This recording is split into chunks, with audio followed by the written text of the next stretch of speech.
Now sound is coming, no? Is it coming now? Okay, well, let me start over again. So we're off to a more auspicious beginning.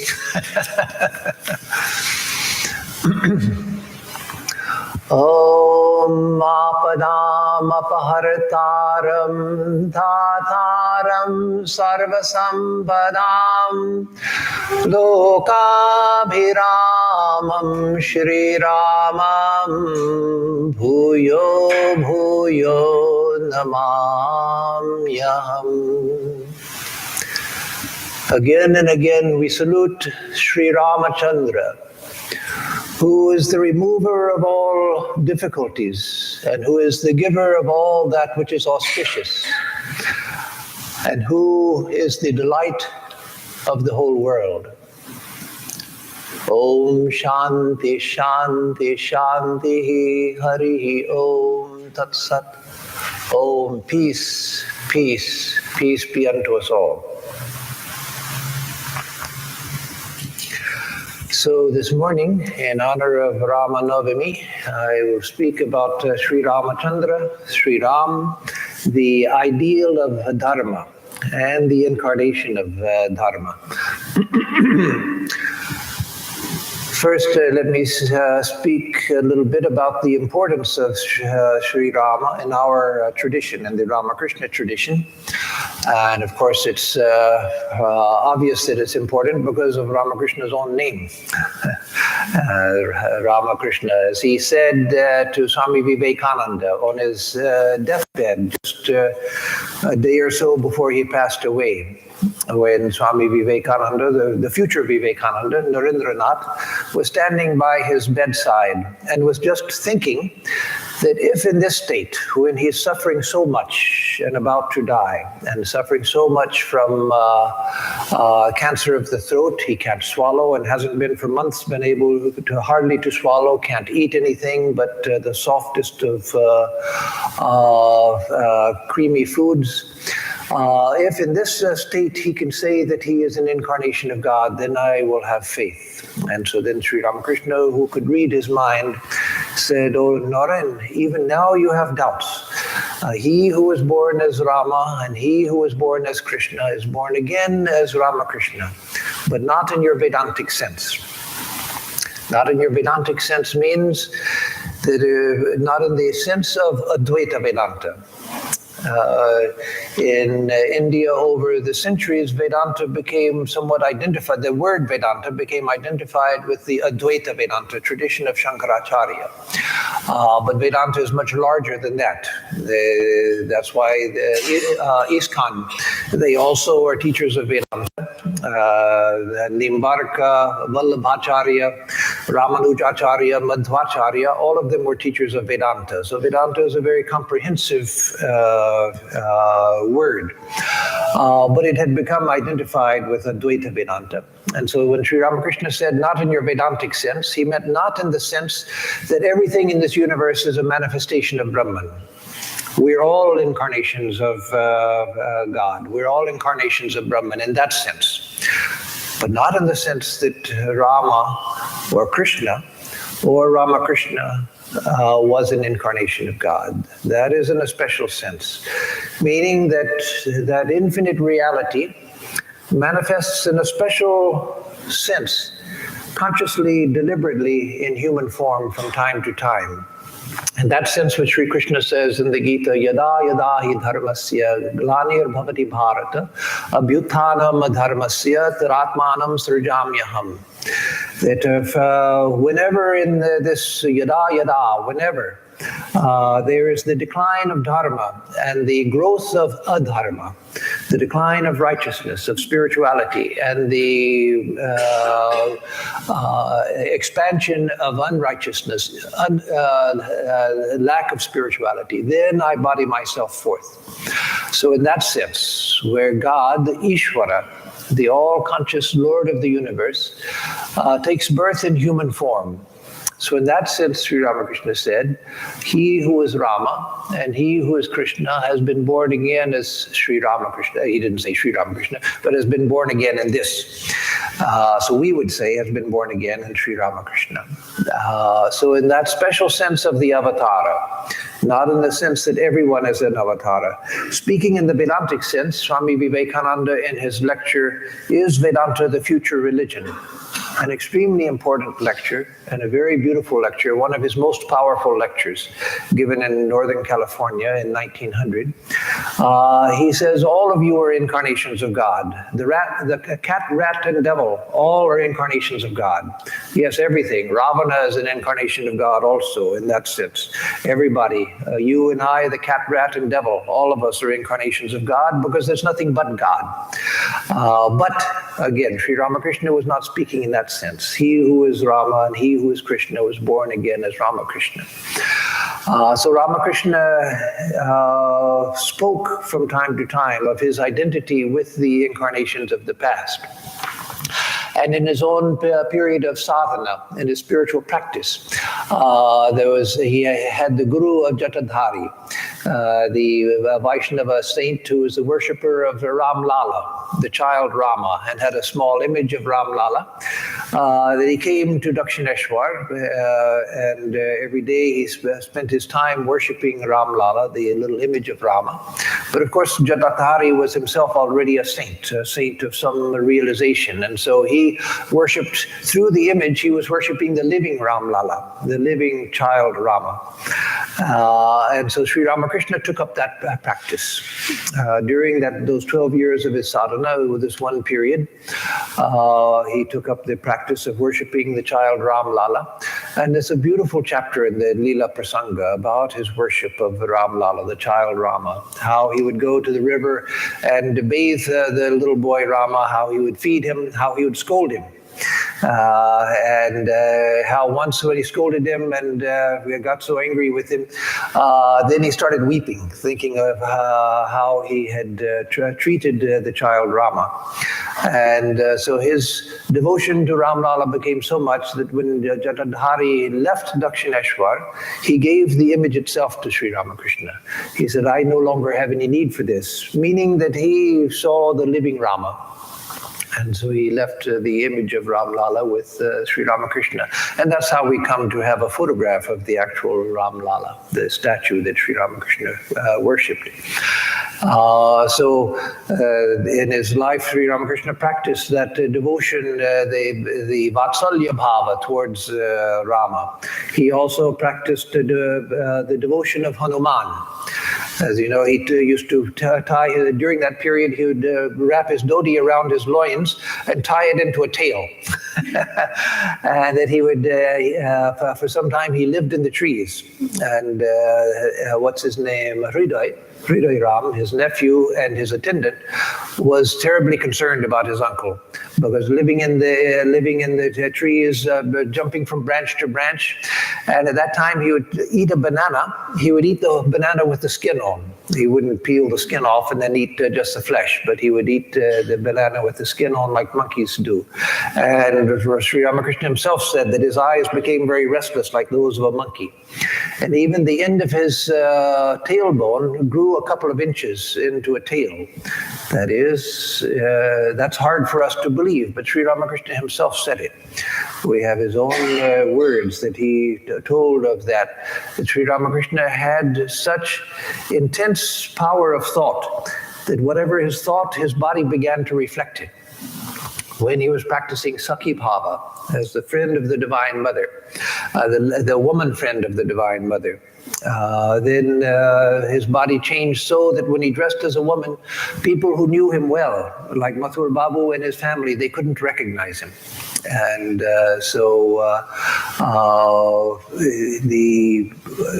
for us, the body is so dominant that our mind sort of follows along in the path of the body. But for Sri Ramakrishna, the mind was so strong that the body followed along with his mind. And so he practiced the discipline, the Dasya Bhava of Hanuman. He practiced the Vatsalya Bhava towards Rama. Sri Ramakrishna's own father was a great devotee of Ram. That was seems to have been his own chosen ideal. His sons were named Ram Kumar, Rameshwar, And for a long time, including during the time of Swami Sharadananda writing the Leela Prasanga, it was thought that Sri Ramakrishna's childhood name was only Gadadhar, and the name Ramakrishna came much later, perhaps given by Totapuri when he took sannyasa. But no, Swami Prabhanandaji, one of our present vice presidents, he discovered that Ramakrishna was also one of his childhood names.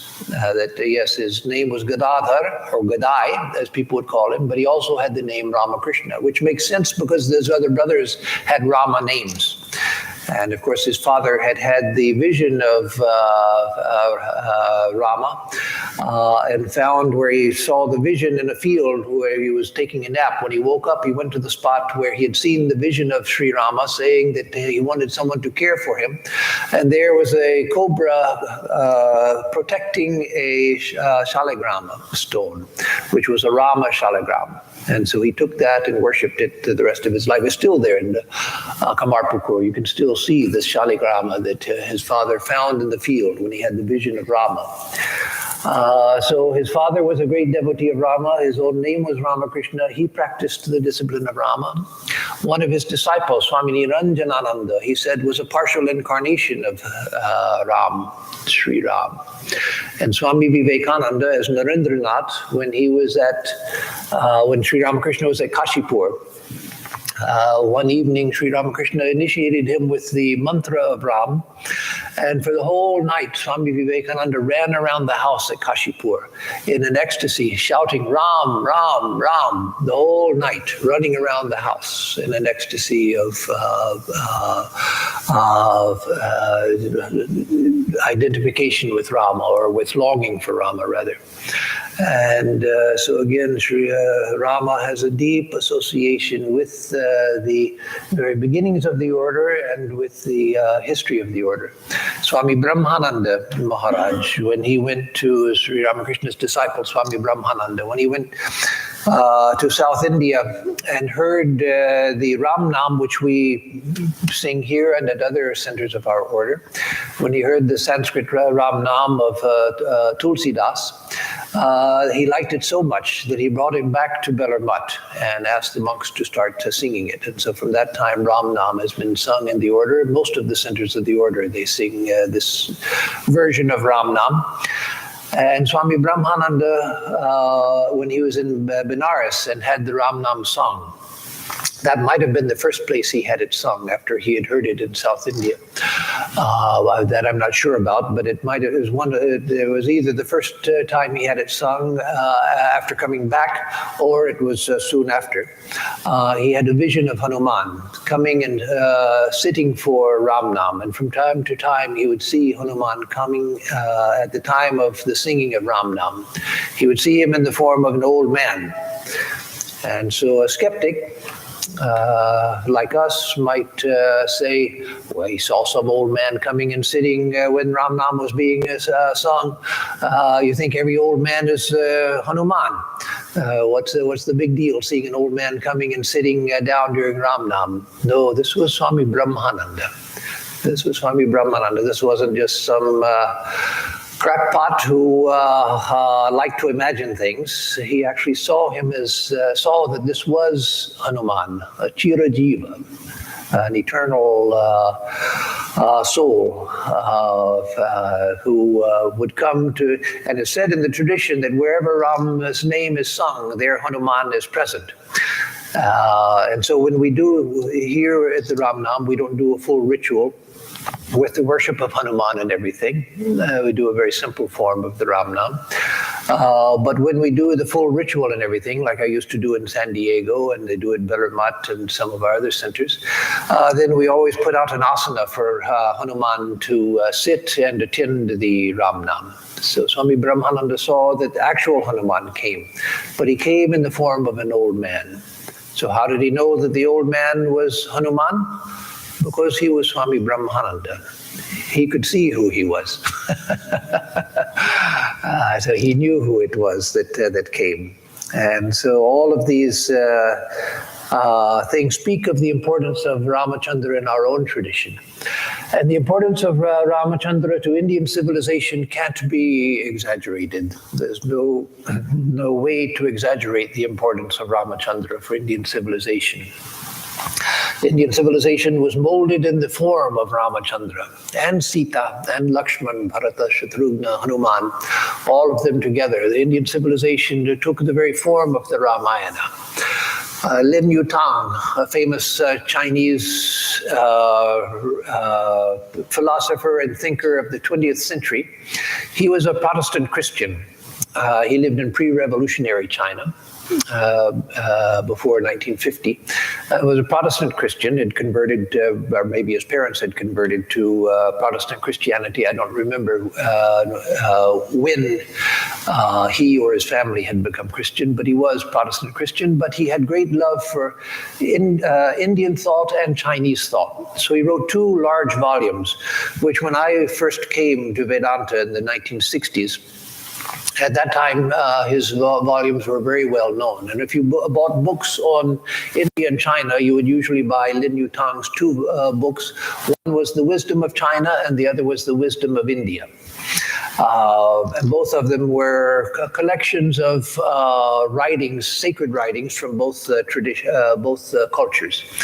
And in his introduction to The Wisdom of India, he said that when he began to study India with the idea of writing this volume, he already was familiar with India and Indian culture, but when he began concentrated study to write a volume on the wisdom of India, then he said that he approached it with the idea that the most important texts for India would be the Upanishads. The Vedas, but of course the Karma Kanda, the early part of the Vedas, is something which is there in the Indian memory, but not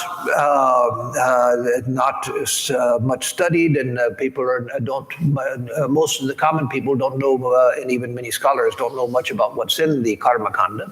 When people study the Vedas, say I'm studying the Vedas, usually they mean I'm studying the Upanishads. So he thought that this will be, that he would give the greatest importance to the Upanishads. But he said as he began to study in preparation for this volume, he realized that far more important for Indian civilization than the Upanishads, though he didn't diminish them, he recognized their greatness, but far more important to Indian civilization were the Ramayana and the Mahabharata. Those were the 2 texts which had really formed what we know as Indian civilization. And of course, they were based in the Upanishadic thought, but it was those 2 great epics which had formed the ideals of the culture and formed the institutions and the ideals of the culture. And so there's, again, no way to overemphasize the importance of the Ramayana. Swami Vivekananda said, that he had come for women and the masses, Swamiji said. He said that I came for women and the masses, meaning that he had come for the uplift of women and for the uplift of the masses, and felt that that was the most important work for India in the modern world. And but he also said that any effort to lift the women of India without taking into account the ideal of Sita will be ineffective, because that ideal has gone so deep into Indian civilization that any effort to, and of course he was, one of the things he was thinking of, not the only, but one of the things he was thinking of is the uplift of women in the Western model. He said that no, that the ideal of Sita has gone so deep into the Indian mind that that will have to be taken into account with the uplift of the Indian women. And so these ideals, the ideal of Hanuman, the great heroic Hanuman, and the spirit of service of Hanuman, all of these ideals have gone so deep in the collective consciousness. And not just of present-day India, not just in present-day India. So many of you have traveled widely in Southeast Asia, and others of you know about the influence of India on these countries. And so the Ramayana has had a deep influence on Thailand, a Buddhist country, Cambodia, a Buddhist country, though it was a Hindu country until several centuries ago. It was only several centuries ago that it became a Theravada Buddhist country. 1600s, it became Theravada Buddhist. Before that, it was Hindu for many, many centuries, and then it would sometimes become Mahayana Buddhist, and then the next king would again be Hindu, the next king would convert to Buddhism again, the next king would be Hindu. It went back and forth up until the 1600s. And so the Ramayana, even now, has a tremendous influence in Thailand, in Cambodia, in Burma, in Sri Lanka, in Malaysia, and in Indonesia. Malaysia and Indonesia being predominantly Muslim countries, and yet still there, the Ramayana is very, very strong in both countries. It had a profound influence on Tibet as well. And so the influence of the Ramayana, even more than the Mahabharata, has influenced the whole of Greater India, which includes all the way through Indonesia, through Southeast Asia, all the way through Indonesia, and all the way up into Tibet. And at one time, Afghanistan, there the influence is not visible now, except in some ruins and so forth. But even in Afghanistan, the people are still very conscious of their connection to India, even now in Afghanistan. I've met many Afghanis, and they recognize that, and recognize positively that ancient connection to India. In Iran also, that awareness of the connection to India. So the Ramayana, even more than the Mahabharata, had that vast cultural influence from Iran all the way through Indonesia. So then the question comes of the historicity of Rama. The story of Rama is highly mythologized with all of these demons and magic and so forth, and monkey armies and all of that. The historicity of Rama. Well, there's not yet proof that Rama was historical, and yet there's every reason to believe that Rama was quite historical. Yes, the story of the Ramayana, that has been embellished, but it's the embellishment of a historical fact.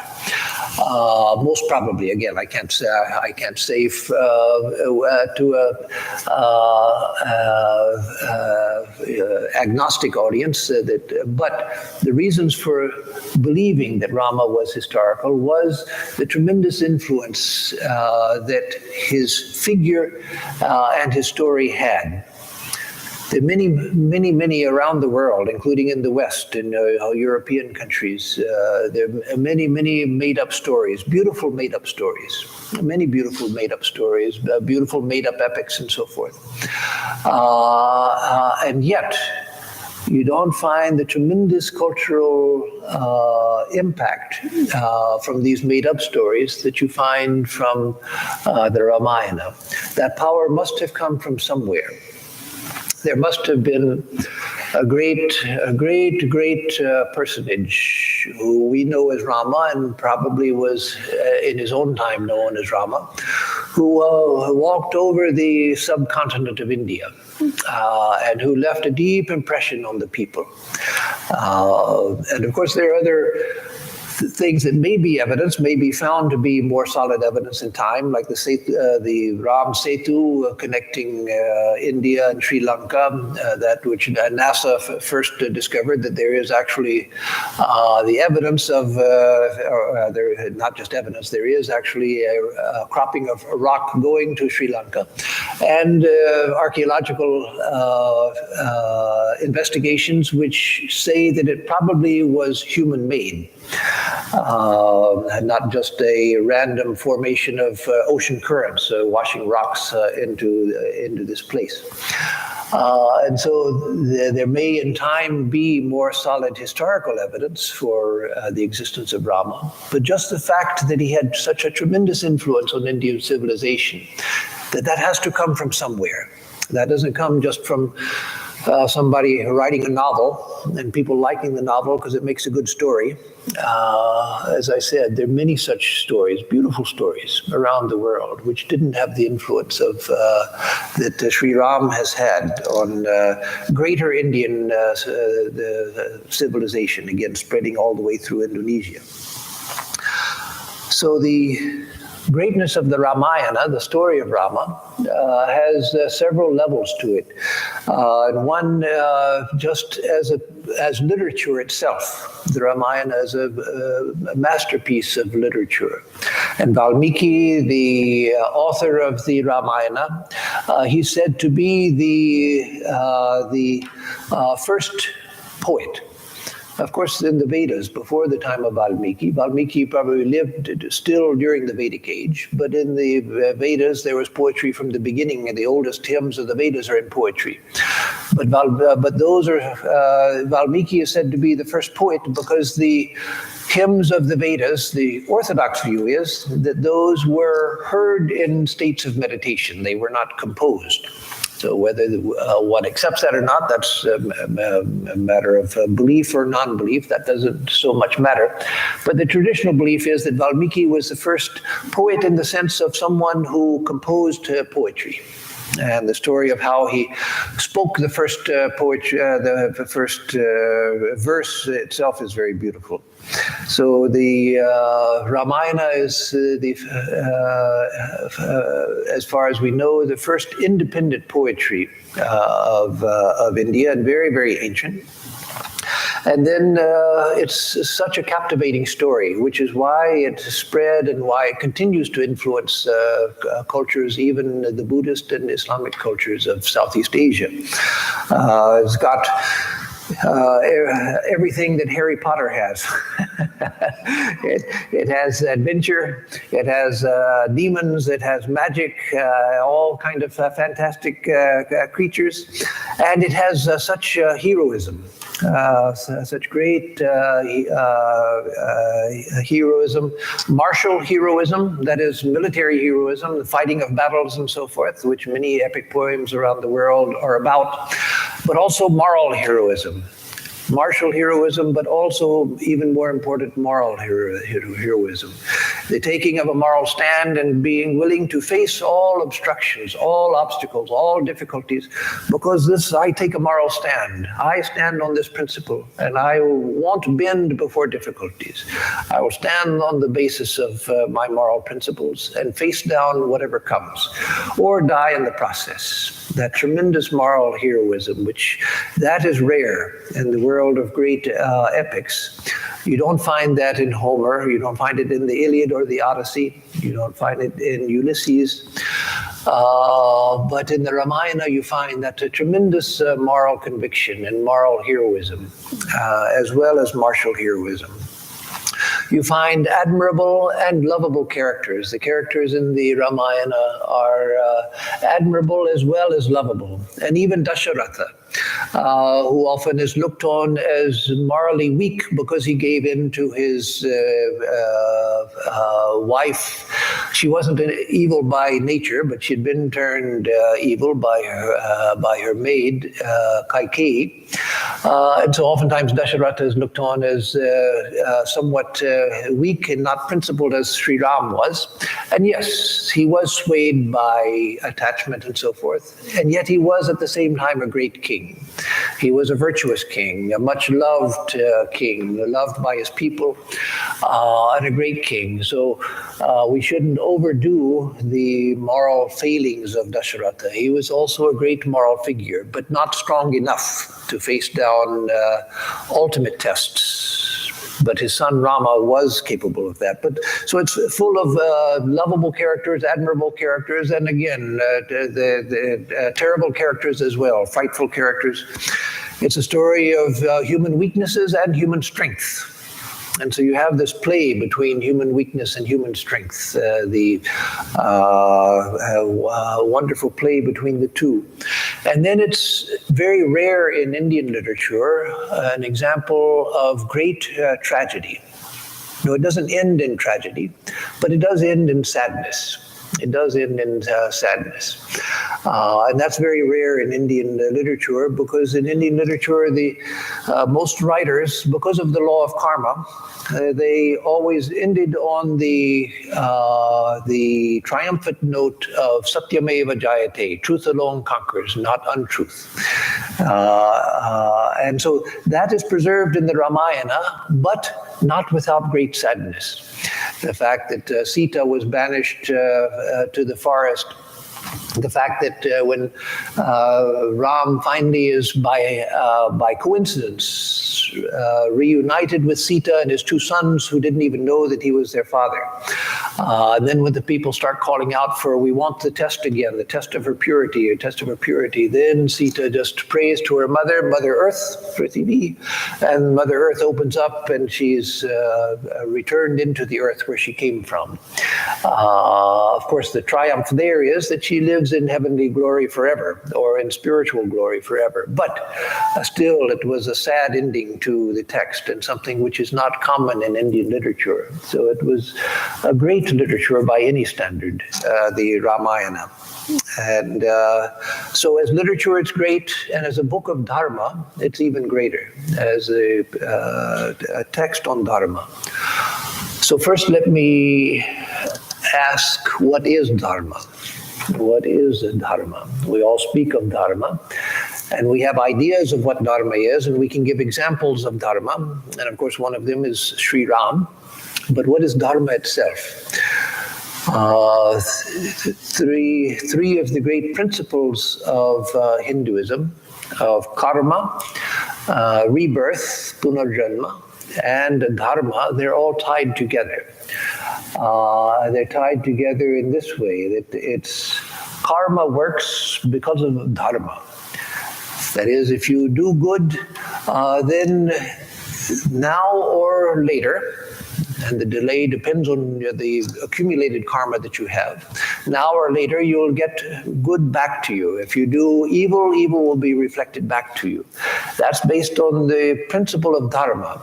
Dharma is the idea that this universe is created on a moral plan. That they're not just physical forces, not just the forces that a physicist studies that are governing the universe, but they're higher forces that the universe is built on. And that's where, of course, Indian spirituality departs from material science. I mean, purely material science. Not all scientists are materialists. But modern science takes its basis on a material view of the universe. That what is the nature of this physical universe? And what are the forces, physical forces governing it? But the Hindu tradition says that there are other forces which are more important than the physical forces. The physical forces are just the forces governing the things that are objects of our senses. But what about the whole realm of the mind? What about the whole realm of character? Is that just a product of physical forces? No. Do love and truth and goodness and honesty, do they come out of physical gravitation and electromagnetic forces and the atomic forces and so forth? No. Those are far more important than the physical forces. Physical forces are true. And physical science is good to study those forces. That's a great benefit comes from that. All knowledge is good, as Swami Vivekananda said. But there are far greater things than that, far greater things. And so the idea of Dharma is based on the idea that this universe itself is constructed on with a moral fiber to it. And that's why that if I do good, good is reflected back to me. If I do bad, bad is reflected back to me. It's not that God likes certain things and doesn't like certain things. That's the basic view of morality in the Abrahamic traditions. That God likes certain things and doesn't like certain things. He has a moral law and we're supposed to follow it because we love God. But no, that's not the idea in Hinduism. The idea is that morality is impersonal. It's the very structure of the nature of the universe. Ritam in the Vedas, which became Dharma in classical Hinduism, is the idea that the universe has a moral structure to it. And when you're in tune with Dharma, you're in harmony with the universe itself. When you're out of tune with Dharma, when you're out of tune with Ritam, then you're out of tune, out of harmony with the universe itself. And so that's why in Hinduism, God is not a judge. God is not sitting in heaven waiting to judge you when you die and say, well, you didn't do the things I wanted you to do, and therefore I don't like you, and so I'm going to send you to hell. No, God is not a judge. God is love itself. So what is Dharma based on? Dharma is based on the unity of the universe, that there is an underlying unity. Ekoham bahusyam prajayeya. So Prajapati says in the Vedas, Prajapati, the Lord of creation, the Lord of creatures, God, says, Ekoham, I am one. Bahusyam, I want to become many. Prajayeya, and so I project myself forth into the many. So underlying this creation, there is a unity. And it's because of that unity which still exists. The unity is still the reality.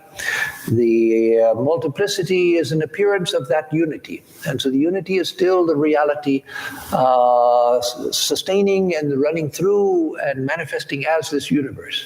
And that's why when I do good, good comes back to me. Because there's no difference between the universe and myself. The universe is my mirror, the mirror of each one of us. If I smile in the mirror smiles back at me. If I frown at the mirror frowns back at me. We would all be quite surprised if one day we smiled at the mirror and it frowned back at us. But the universe is our mirror.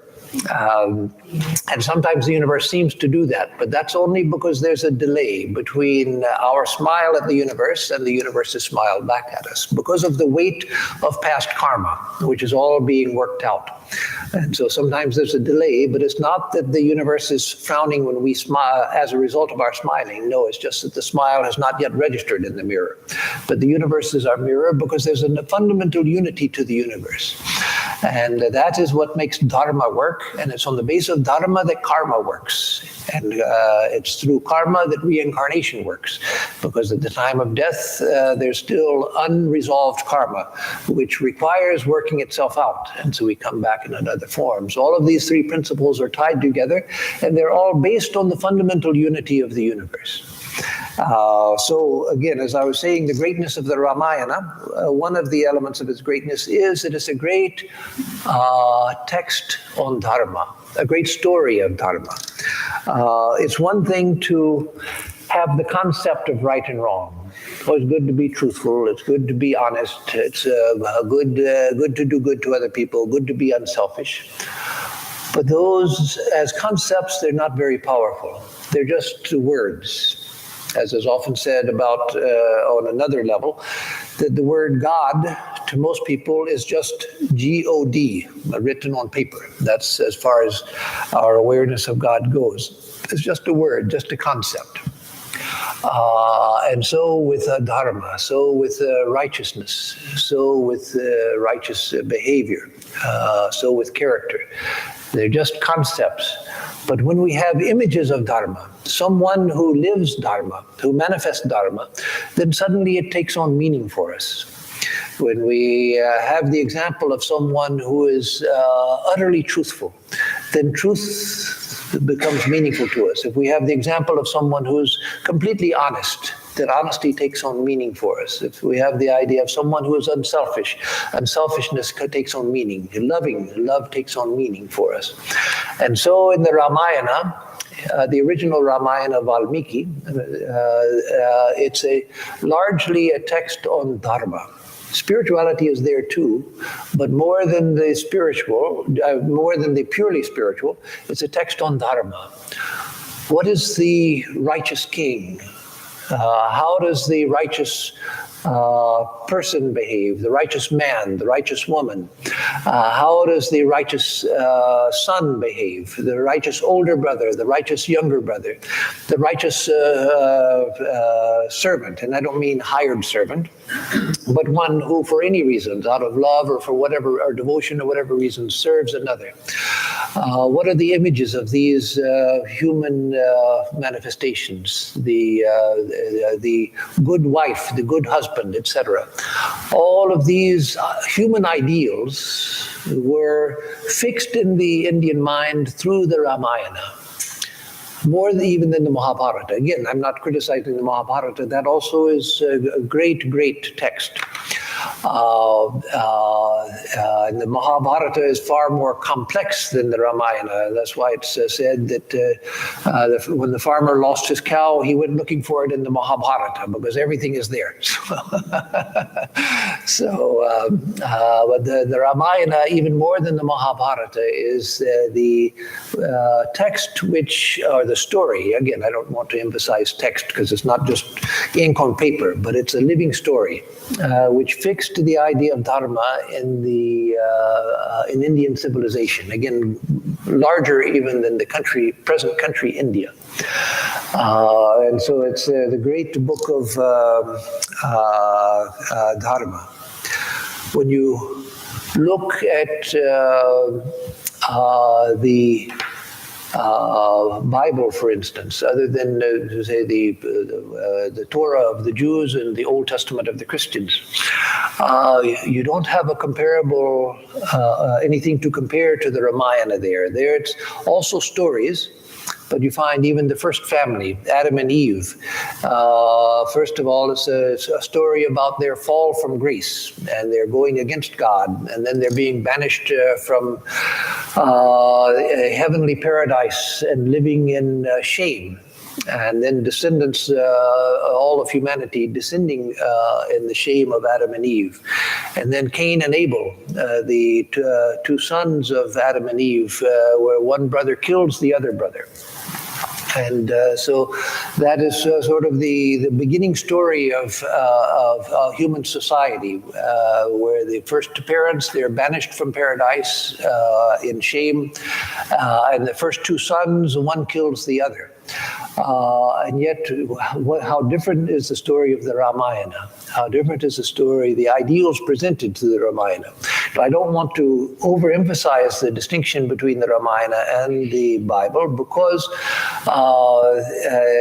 in Indian lore also, in the Vedas and in the Puranas, there's the stories of so many sages and gods, minor gods, who got into all sorts of mischief, all sorts of terrible things that they did. There are plenty of those stories. But in the Ramayana, you have the story of ideals, of ideal human beings.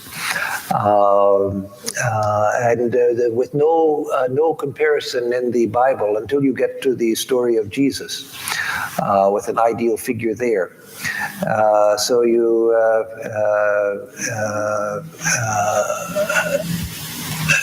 it's a great story of Dharma. The other night, Friday night, some of you were here for the wonderful concert we had with Dattatreya Velankar. And I knew the guru of his father. He was known as Sant Keshav Das from Bangalore.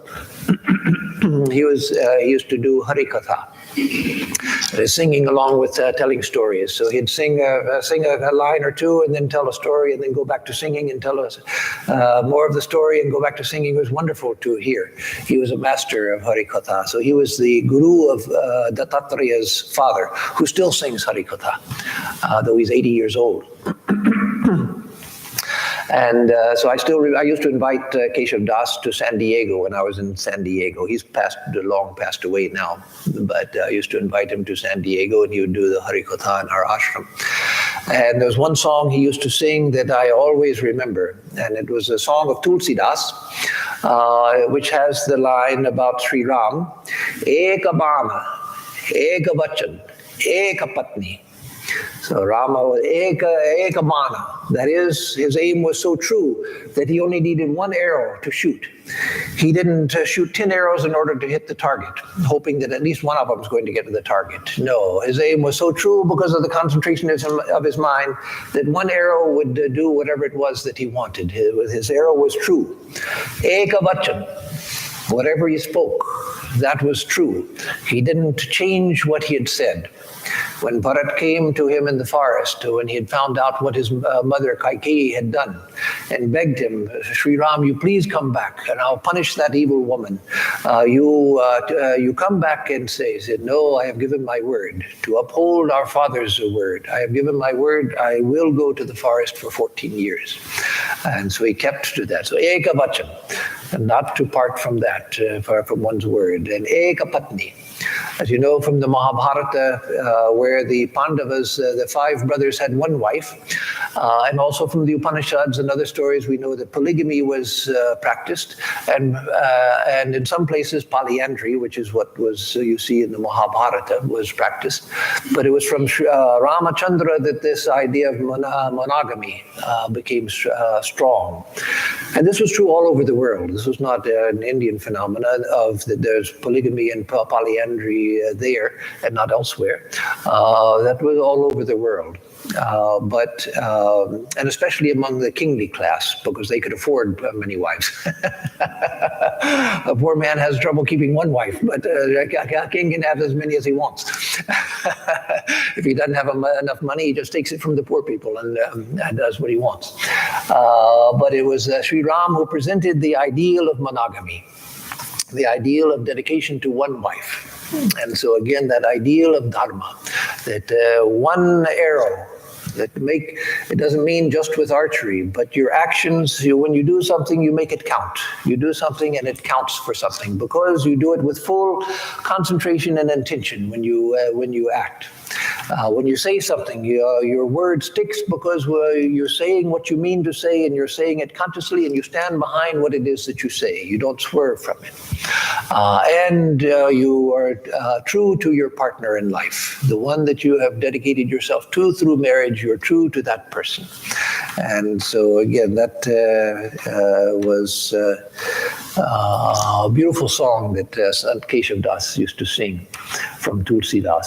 And I mentioned that to Dattatreya, and he told me an interesting sideline on that story. He said that his father used to say that Tulsi Das had a brother, Nanda Das, and Nanda Das was a worshipper of Krishna.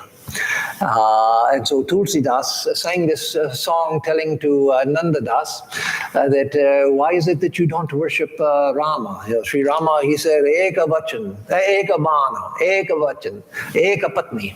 And so Nanda Das said, yes, but Sri Krishna had 16,000 wives, and so if he could put up with 16,000 wives, he can put up with somebody like me also.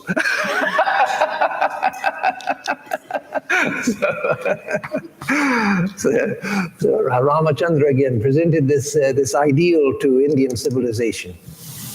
So it's a great book of Dharma. It's a great book of polity also. That is I don't want to say politics, because politics has a bad and corrupt meaning all over the world nowadays, because politics tends to become corrupt everywhere. But it was public policy, polity. It's a great text on polity. The ideal of democracy, as was first expressed in modern times in America, has spread around the world, and people all over the world want to be democratic, and that's a good thing. Swami Vivekananda saw great good coming from the spread of democracy. The two things, the spread of democracy and the spread of public education to everyone, he saw as the two most hopeful things for the future of the world, the foundation of the future civilization, if they become spiritualized. But they have to become spiritualized for them to fulfill the promise which they bring to humanity. But all over the world, people are trying to imitate Western models, because that's what has been presented, first through colonialism and then through modern education and so forth, Western models of polity, Western models of politics and governance and so forth. But in the Ramayana, as well as other texts, but in the Ramayana, in a beautiful and sensible form, there you have a different ideal. And I don't mean that India should go back to the ideal of a king and have a royal family and so forth. No, not that. But the ideal of Rama being as king, being the servant of the people. Not servant in the Western sense, where servant always means somebody who's low and spat upon, but servant in the sense of one who looks to the welfare of the population. And so the Ramayana is filled with ideals of good polity as well. And so in time, as India gets further from its colonial past, then these ancient ideals will come back to inspire a new India. Again, not going back to kingship and things like that. That's not what I'm talking about. But a new India which takes the best from the modern world, but assimilates it into her own ideals. And including her own ideals of polity. So the Ram Rajya is an ideal even now for Indian civilization in that sense. Let me mention a few of the modern problems with the Ramayana. One of the things is I've already addressed, and that is that it's mythological. Yes, it is mythologically embellished, but there's every reason to believe that there's a historical core. There's a historical core. They're the demons and so forth, and fantastic demons. As Swami Vivekananda said that in the matter of imagination, the West can't hold a candle to India. The Indian idea of hells are far more terrible than Western hells, except for Western hell would lasted for eternity, which no Indian hell would last for eternity. But their imagination when thinking of hellish torment, that was fantastic. When thinking of demons, fantastic demons, wonderful demons. I've often thought and said also that if Western animators ever really discovered the epics of India, the Ramayana and the Mahabharata, they would have plenty of material and far better material than what they have now. Far more inspiring and meaningful material for centuries to come. And so, yes, it is a mythological tale, but there's every reason to believe that it's based on history.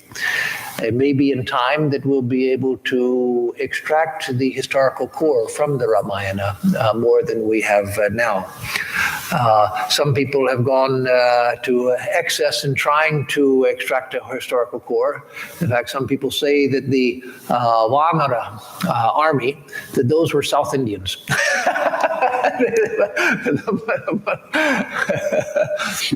So that is an excessive attempt to try to find historical meaning in the story. But there is evidence, actually, that there were other species. They're finding all the time. I'm seeing in archaeological studies, discoveries right now coming out daily, or weekly or monthly at least.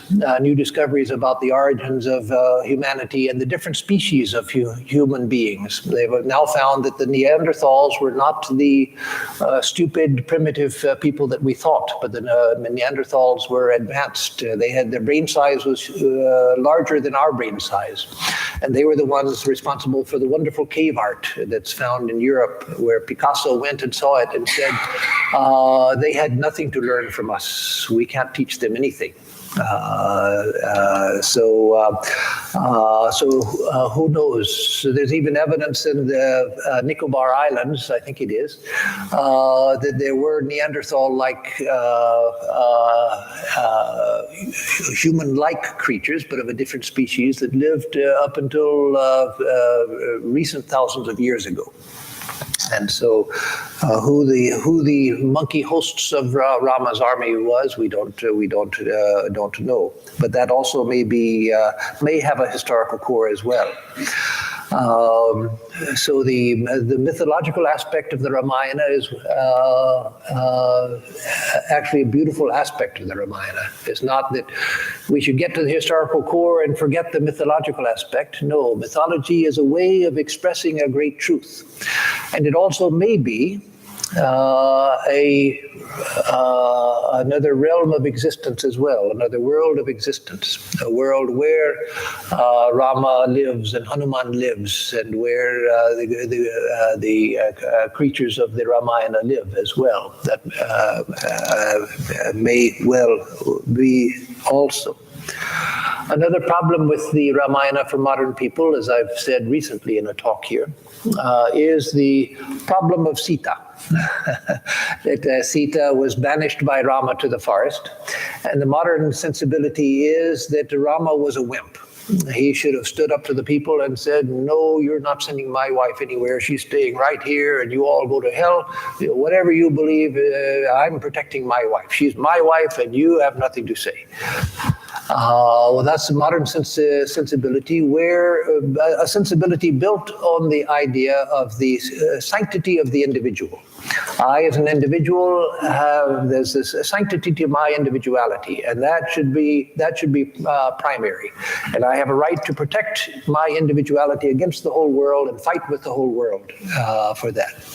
But no, the Indian idea is that, yes, an individual has the right and the duty to fight against the whole world for a principle which is being contravened, not for selfish purposes, not for selfish purposes.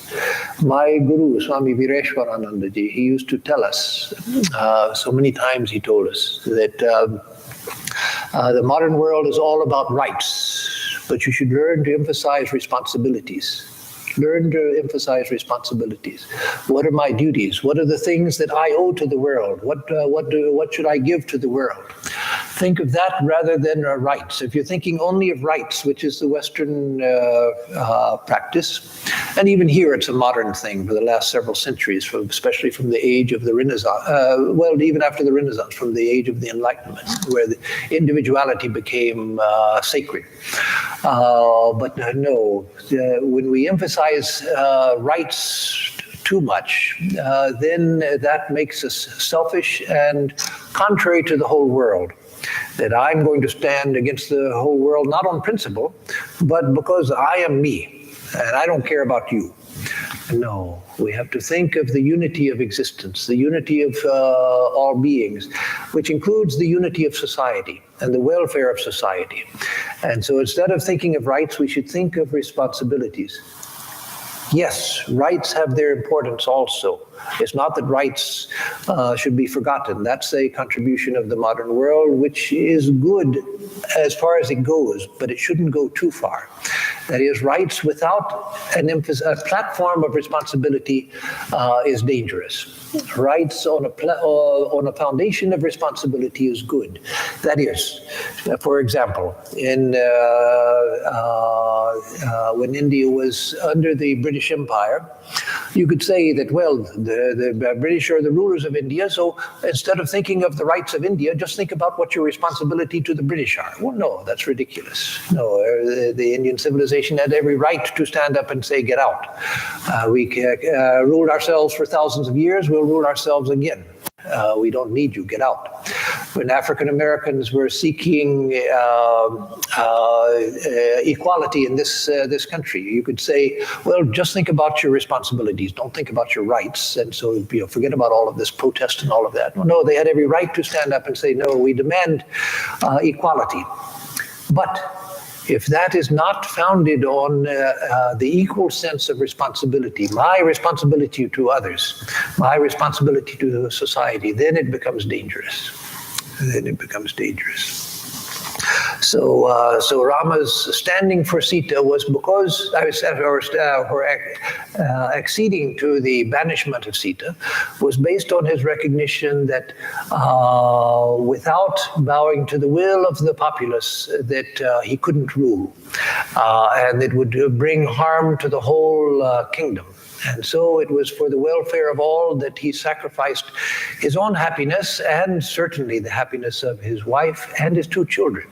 His two children, Lava and Kusha, whom he never saw until the end of the story. So the Western rugged individualism, me against the world, that should be replaced by a recognition of my responsibility to the world.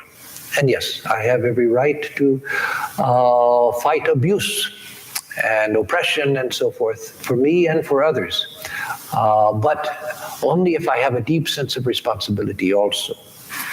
So the Ramayana is a story, as a text, as a phenomenon, It was a tremendous force in the molding of a character. And as you know, there are many different Ramayanas. There's the original Valmiki Ramayana, where Dharma is emphasized. There's the Vashishta Ramayana, which tells just a little bit of the story of Rama. Rama, as a young man, goes off to travel through the world and travels in the known world of the time and comes back to Ayodhya, disillusioned and feeling that disillusioned with the world and not knowing what to do. And so then he seeks advice from Vashishta. And Vashishta teaches him the Vashishta Ramayana. It's all full of high Advaita philosophy. So that's just one little segment from the story of Rama's life. There's the Adhyatma Ramayana, which is also very spiritual and which gives a symbolic interpretation to many things in the Ramayana, which like Sri Ramakrishna used to tell the story of how walking through the forest, there was Ram walking ahead and then Sita behind and then Lakshman behind. And Lakshman wanted to see Rama, to whom he was so devoted. So he asked Sita to step aside so he could see Rama. And so Sri Ramakrishna said that was the Jiva asking Maya to step aside so that Brahman can be revealed. So like that, the Adhyatma Ramayana is full of symbolic interpretations of the stories in the Ramayana. And then, of course, there's the wonderful Tulsi Ramayana, which has had such a profound influence on the Hindi belt in India. And many people in other parts of India I know who learned Hindi only so they could read the Tulsi Ramayana. And wonderful and highly spiritual text and highly devotional text written by a great saint, Tulsidas.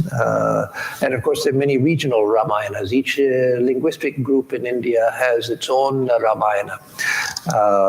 So in conclusion, let me just reiterate what I've said briefly. The Ramayana had a tremendous influence on Indian civilization, and that influence continues today. Yes, with all of the upheaval in India that modernization has brought and industrialization has brought, the changes in society, all of that.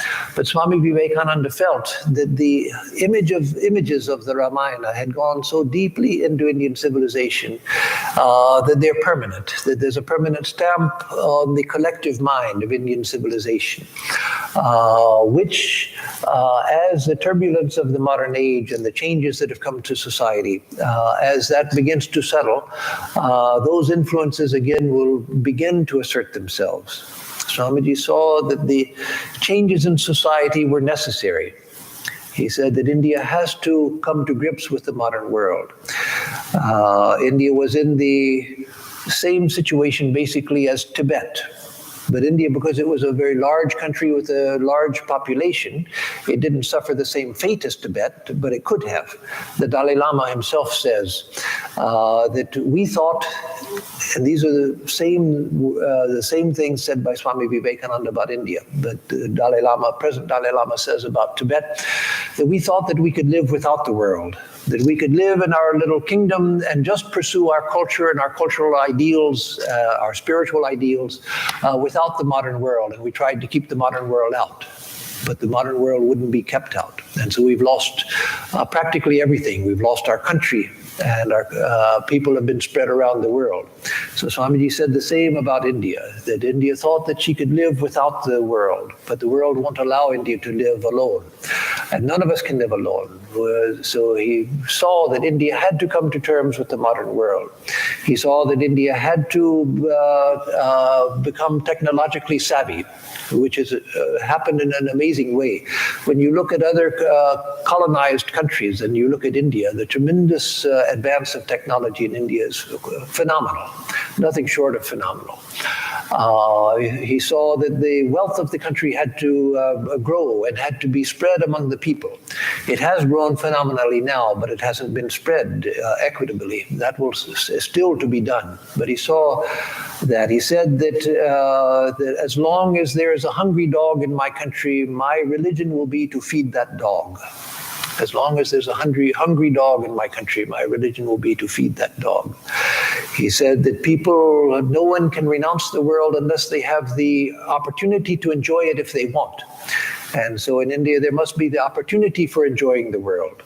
It has to be there. There's no meaning, as he said, to the renunciation of a beggar, saying that, well, I don't have anything, so I might as well renounce because I don't have anything anyway. Well, no. The renunciation is only mature when you know, I could enjoy the world, but I don't want it because I want something higher. And so that opportunity for enjoyment, he said, had to come to India. So all of these things he foresaw as necessary for the development of the Indian nation in order to progress into the future. But he also believed that the ancient ideals of India were so strong that they wouldn't be lost. Yes, there would be a period of turmoil. He foresaw that also, a period of great turmoil. But in time, those ideals would begin to assert themselves. And so in time, that we will see. As Swamiji said, that the future glory of India will be far greater than any of its past glories. He said, don't think that I'm imagining this. I see it, that the future glories of India will be far greater than her past glories. And he was quite aware of the past glories of India. But he said even the lost sciences, so many sciences and arts have been lost from India over the centuries of conquest and pillage and so forth. So many things were lost from India. But he said that those arts and sciences and much more will come back to India. He said that the greatness of future India will far surpass the greatness of ancient India. And so the Ramayana remains after thousands of years, remains a living force in Indian civilization, and not just in, again, the modern political unit called India, but in greater India, and the spread of Indian ideals through the world as well. So with that, I will conclude. And it's over time, so I'm sorry I won't ask for questions today. I'll just give a closing chant and then the announcements. Om Dyo Shanti Antariksham Shanti Prithvi Shanti Apa Shanti Oshadaya Shanti Vanaspataya Shanti Vishwe Deva Shanti Brahma Shanti Sarvam Shanti Shantireva Shanti Sama Shantiredhi Om Shanti Shanti Shanti. Peace is in the heavens, peace is in the sky, peace is on earth, peace is in the waters, peace in the plants and the trees. The gods are peace. Peace is the nature of truth. Peace alone, peace. May that peace, real peace, be with us all. Oh, peace, peace, peace be unto us and to all the beings of the universe.